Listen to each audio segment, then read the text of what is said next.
Wag alisin yung ingin, di ba? Tama, tama. Focus kung ano yung gusto mo. Ganun lang. Ngayon, enjoy life lang. 60 years old na ako. Ay, Ay, ano?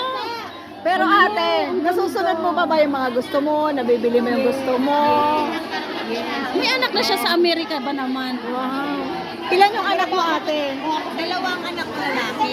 IT sa Shangri-La yung bunso ko. Wow. Wala pa siyang asawa pero may girlfriend siya. Nakapagpagawa siya ng bahay niya.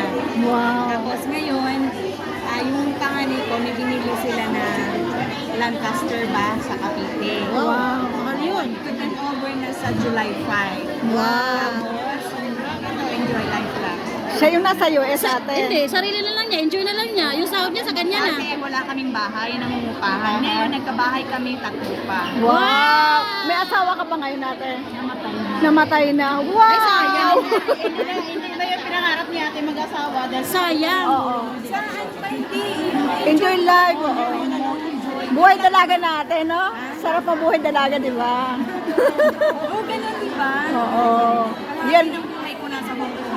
Wow. Ilang years ka na dito, ate? Ha? Ilang years ka na? daw siya. 30 years. 30 years. Wow. Isang amo lang. Hindi. Iba-iba din. Unang amo ko 8 taon. Pangalawang amo ko isang kontrata. Pangatlong amo ko 11 years. Oo. Pang-apat, 5 years ako. Ito, sa kakareklamo ko, mag-apat na taon na ako. Wow. Ganun lang, enjoy lang. Wow, sarap. Wag laging isipin yung pag nangailangan ka, mangungutang ka. Wag Oo. mong gawing ano ba yun? Yung Habit. Parang habit na. Yung nagkulang ka, nag-short sa budget, parang sabi, ay, mangungutang na lang ako pag ganito. Wag. So, anong ginagawa mo ate kapag medyo nagigipit ka? Mag-tiis lang. Tiis lang. Gawa ng ibang paraan. Ganun. Oh. Yung bawal ang part nila. Pero, konti. Ganun. Noong mga panahon natin, nag-aaral pa yung mga anak mo, anong ginagawa mo na yung budget nila? Johnny yun noon kasi, per kilo nun yung Johnny, o 150. Oo. $1.50. Pag naka 10 kilo ka, di ba may $15 ka. Hindi nakaka, 50 kilos. Tapos may part-time ako nun kasi dalawa yung buwan. Si ate nakatayo lang. Wow, ang galing ate. So, nung nag-aaral pa yung mga anak mo, so yung may budget ka lang sa kanila monthly? Oo. Kasi siyempre, di ba? Tapos, dalawa yung kumbaga, kulit mo. oo. Di ba, dalawang lalaki. Pero, Saan ka sa atin, te?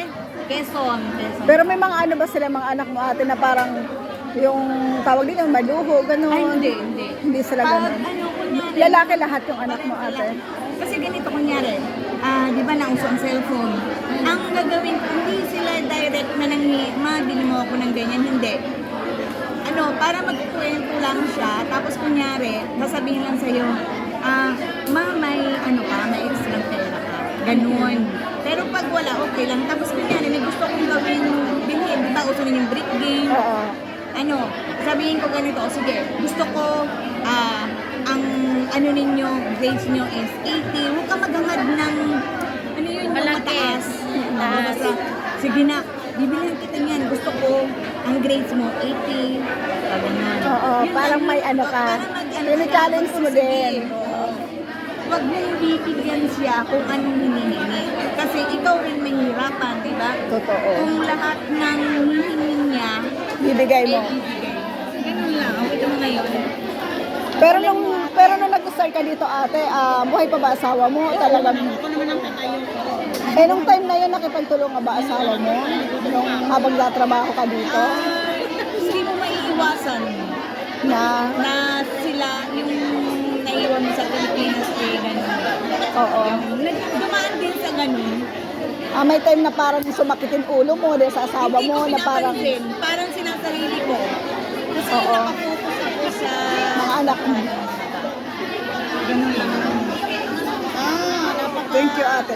Pero kung baga yung asawa mo kumbaga nakipagtulungan din kahit papaano or naging sakit ng ulo mo din. Hindi naman kasi parang nag-aaway kami ng walang salitaan. Kasi di Hindi pa naman uso na ng cellphone. Oo. Hindi pa uso. Sulat ganun. Tapos tawag.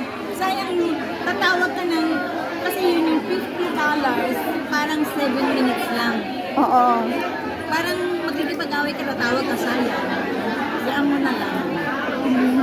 Galing, galing. Thank you, ate. Dapat kong tularan. Hindi, marami naman din dito ganun. Kaya lang syempre, Iba-iba yung history. Oo, iba yung story. Pero syempre, hindi mo naman na kailangan na nagloko yung asawa mo, gagawin mo, or gagayahin mo. Kasi parang, para walang maganda, walang may bato sa'yo. Oo.